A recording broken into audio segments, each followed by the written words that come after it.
एक डिक्शनरी और एक मैनुअल दिया करें ऑडियंस को, ठीक है, कि भैया इसका ये मतलब है और इस जुमले का ये मतलब है। बहुत कॉम्प्लेक्स एपिसोड्स थी, मुझे समझ नहीं आ रही थी। मुझे लगा शायद मुझे या तो ज़ीरो से दोबारा से देखना चाहिए इसको तो समझ में आएगा। बट कहानी मुझे वो लगती है कि भाई चलते हुए आप किसी भी चीज़ कहीं से भी आप पिक करें तो आपको लगता है कि हाँ यार, या तो पीछे जाके मैं अंडरस्टैंड करूँ कि क्या। I could not link the whole process, मुझे समझ नहीं आ रहा था। ऐसा लग रहा था इसका पता है हर थोड़ी देर बाद क्या फील होता है आपको? वो आपने मीम देखी है, अरे कहना क्या क्या चाह रहे हो, है ना? वो आपने देखी है ना मीम, मतलब क्या कहना चाह रहे हैं आप? और 1.5x पे मुझे देखना पड़ा ये एपिसोड दोनों, क्योंकि मुझे कुछ समझ में नहीं आ रहा था कि क्या कहना चाह रहे हैं। मारिया का जो रोल है यानी सनम का, वो वही वाली बात है कि या तो वो बहुत इश्क करती है उनसे और वो चाहती है कि वो नज़रों में रहे, लेकिन वो मुझे समझ ही नहीं आ रहा था कि कभी हजरत बीच में आ रहा है, कभी मारिया लग रहा है जैसे वो बहुत मोहब्बत करती है, सारे काम तो वो कर रही है जो बीवी ने करने होते हैं, नाश्ता भी वो दे रही है, ख्याल भी वही रख रही है, तो भाई तू क्यों इतनी टेंशन में पड़ा है, उससे कर लो। बनी बनाई बेगम है, बेगम है, प्रॉपर इज्जत भी करती है, घर भी बड़ा हो जाएगा, दीवार गिरा देते हैं। तो 12 और वो पीछे पड़ी भी कि तुम मोहब्बत करते हो महमल से, फोन किसका है महमल का, बात करो महमल से, और वो मना भी कर देता है।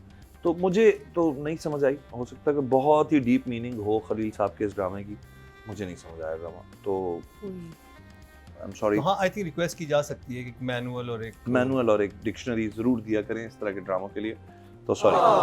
ओके जी, थम्स डाउन। की चीज़ों को भी ना एक मिसाल बनाने की कोशिश करते हैं, फालतू की बात वही कि जब बेटी एक तरफ उसकी इज्जत और एक तरफ उसकी जान का मसला हो तो बेटी को बचाना चाहिए। This is like you no third layer of philosophy. मतलब फिलॉसफी तो एक होता है ना, बंदा डिकोड करके कहता है oh this is what he tried to say, नहीं, उसके ऊपर का भी एक लेवल आ गया जहाँ पे आप खुद भी डिकोड नहीं कर पा। अगर ऑडियंस नहीं डिकोड कर पा रही इस बात को तो फिर आपका मैसेज एक तो जाया हो रहा है, तो फिर इस फिलॉसफी के फायदे कोई नहीं, ठीक है ना।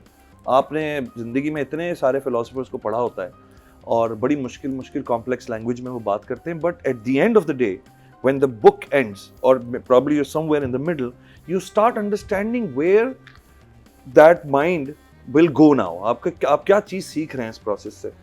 तो मंटो में एक तो जाहिर है जो मैंने सोशल मीडिया पे देखा, बहुत सारा इस बात पे बैकलैश था, वो टीचर और स्टूडेंट वाले चक्कर पे बहुत सारे लोग नाखुश हैं इस बात को लेकर कि इसको जस्टिफाई भी किया जा रहा है और फिर उसको उस चीज़ पे मतलब खींचा भी जा रहा है, उस चीज़ को बहुत लंबा इंडोर्स कर रहे हैं जैसे, ठीक है ना। अच्छा चले, वो जाहिर चैनल बेहतर समझता है, सेंसर और वैलिडेट भी कर रहे हैं, कहीं बुरा नहीं समझा जाता, ये लाइन है मारिया।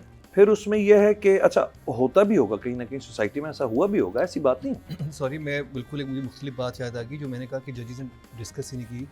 आपसे मिया जी और नादिया, आप तीनों से मैं पूछूंगा वो कि जिस वक्त ये बिनयामीन जो है यानी कि बाबर अली कैरेक्टर को लेके आता है, हाथ जोड़ता है, कहता है कि तुम उसकी जगह मेरा नाम ले लो।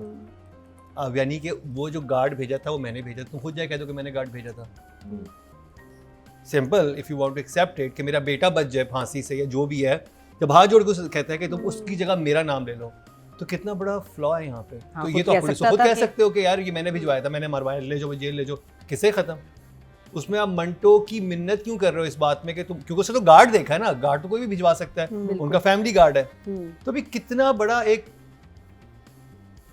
मतलब भंड है लिटरली। आप मतलब आप फिर वही बात कि आप मारने गए हो किसी की अपने जिससे जो चशमदीद गवाह है, आप 2 चशमदीद गवाह और मजीद लेके आ गए अपने साथ, और अब तो आपने खुद मारा है। तो ये आप क्या सोच रहे थे, या ये राइटर क्या सोच रहे थे इधर? तो वही बात जो नादिया ने भी की पहले कि मुझे लगता है कि अब खलील साहब बहुत अच्छे राइटर हैं, सब कुछ हैं, उनको अपना इस दौर में आके एक दफ़ा दोबारा से अपना software update as a writer करना चाहिए आज के दौर में।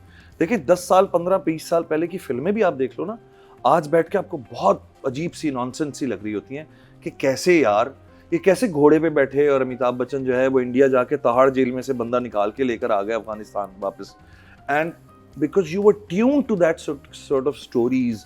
आपको ये था कि नहीं यार ये सब कुछ पॉसिबल फिल्मों में होता है, ड्रामों में होता है, और ऊपर से एक बंदा गिर रहा है तो वो 3 मिनट हो गए गिरे जा रहा है, लोगों ने एक्सेप्ट करना शुरू कर दी थी ये चीज़ें कि गिर रहा है तो आके किसी ने नीचे से बचा लिया।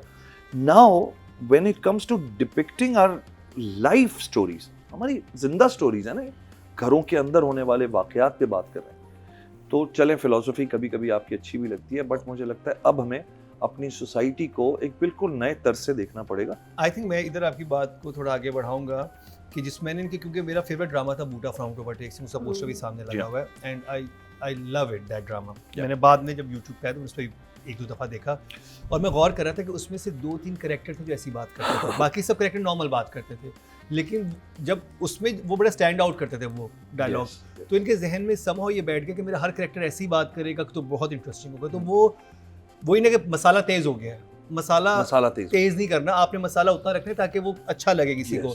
बूटा फ्रॉम टू ओवरटेक्स का मसाला डायलॉग्स वाला बहुत अच्छा था, लंडा बाजार का बहुत अच्छा था, लेकिन उसके बाद जो ड्रामाज आए आपने कहा ओ ये चीज़ बिकती है मैं और डालूंगा, ये और डालूंगा, लेकिन जब बैलेंस आउट होता है तो वो राइटिंग में होता है कि अब आपका हर कैरेक्टर जो इंसान एक जुमले के लिए भी आया वो भी एक, यानी जो मंटो जहाँ से पेंट खरीद रहा था वो भी आके फिलॉसफी बोल के चला गया जो सेल्समैन था। देखो आज का पाकिस्तान बहुत मुख्तलिफ है, खलील साहब को समझना चाहिए कि अब जो है ना पाकिस्तान में औरतों के राइट के लिए तो पहले आदमी खड़े हो जाते हैं, औरतों की हिफाजत एम्पावरमेंट के लिए आदमी ज्यादा लड़ते हैं। अब आप देखें ना सोशल मीडिया पे, तो वो नहीं देखना चाहते ना, यहाँ ये बिक रहा है या कोई पसंद कर रहा है ये फॉर्मूला कि जी माँ डार्क नेगेटिव, लड़की जो है वो इतनी बदतमीज, ये नहीं होता यहाँ, ये किसी को पसंद नहीं आता। आपके कैरेक्टर्स को एक हीरोइन है और आपकी जो इज्जत करनी चाहिए और करवानी चाहिए। और आपकी जो कल्ट फॉलोइंग थी ना, वो आई एम सॉरी टू से उनका इंटेलेक्ट या उनकी education up to the mark बिल्कुल भी नहीं थी, और उनकी बातों से आइडिया होता था कि वो किस तरह के तसव्वुरात या ख्यालात को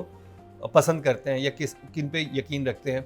तो आप डायरेक्शन की बात बता दी, राइटिंग की तो बात काफ़ी हो गई। डायरेक्शन नदीम का बड़ा क्लीन हमेशा एक फ्रेम होता है, विजुअल बड़ा साफ सुथरा होता है, और उससे तो मतलब मंटो में तो मैं कहूँगा कि बड़ा क्लीन साफ सुथरा है, तो 8 for that.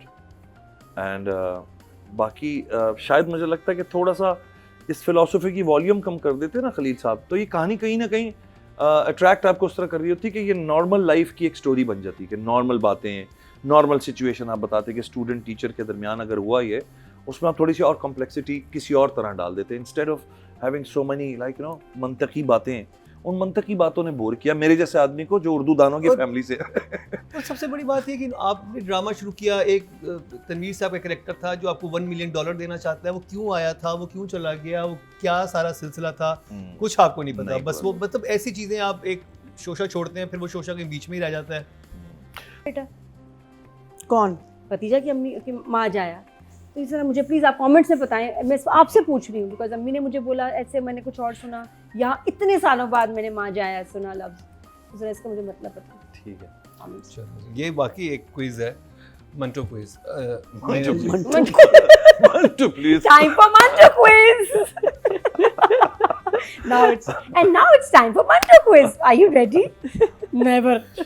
Next time Never literally ready. ये सवाल बना के लाऊंगा Manto quiz। Manto quiz. You have a segment next week. Okay. उफ तो वाह। Research. Just because the way the character is written, both दोनों के characters जो हैं वो हमें irritating लग रहे हैं, मे बी वो लिखे ही ऐसे थे। आई थिंक उनकी परफॉर्मेंसेस तो ठीक हैं, यू कांट से कि वो एक्टिंग बुरी कर रहे हैं, एक्टिंग तो बुरी नहीं कर रहे ना, वो जो लिखा है ये हंसने की जो बात कर रही थी सज्जल की, हाँ it looks a little evil but I think it was meant to be, it wasn't like Sajjal was supposed to go नहीं, खुल के हंस रही है।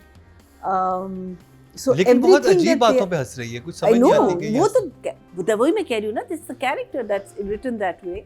अब वो आप कितना उस पे जहाँ आपको पता है कि डायरेक्टर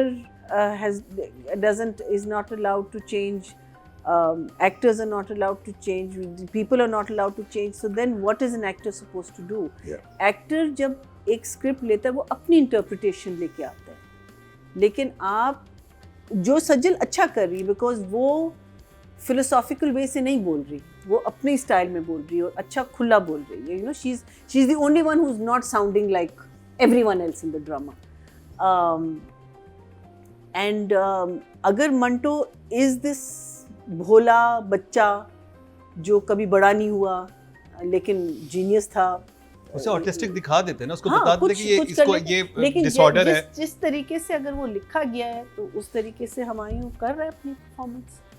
सो एक्टर्स को हम फॉल्ट अगर करते हैं वो सिर्फ हम करते हैं कि कोई ख़ास चीज़ नहीं हुई, कोई एक्स्ट्रा ऑर्डिनरी सीन नहीं हुआ। जो शुरू में थे there were some very good scenes जो जहाँ परफॉर्मेंस का या एटलीस्ट हमने उन सीन्स की शुरुआत देखी, फिर वही सीन्स रिपीट पे आ गए ना हर चीज़। मारिया और हुमायूं के अगर हम सीन्स देखें वो रिपीट हैं ऑफ